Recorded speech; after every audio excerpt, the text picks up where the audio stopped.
In your book, 30 Days versus 30 Years, you mentioned this dual approach of sprint versus marathon. Sprinting for immediate action, however, staying focused for the long-term success or the marathon.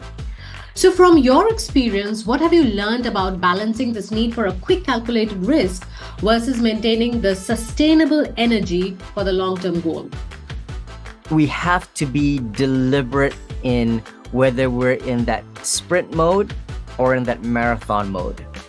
The danger of most leaders is we kind of flip-flop our days between short-term tasks and kind of longer-term strategic thinking. Therefore, for me, I'm a big believer in planning my week. And I use, for example, Google Calendar and the colors, because colors help me see how my week is being shaped.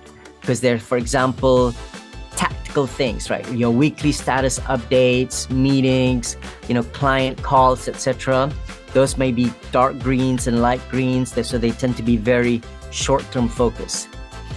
I'm also needing to make sure that each week, where are my yellow blocks of time, where I'm trying to think about kind of longer-term issues, maybe discussions with my board members or investors. And I want to make sure that they're balanced, but I try to avoid them on the same day, because the moment you kind of have to go between those two time horizons, it creates a lot of cognitive load on the brain. You also bring up another point, which is the energy. And this is why I think it's important as us as leaders to shift from how we manage time to managing energy. Time is a finite resource. All of us have 24 hours a day.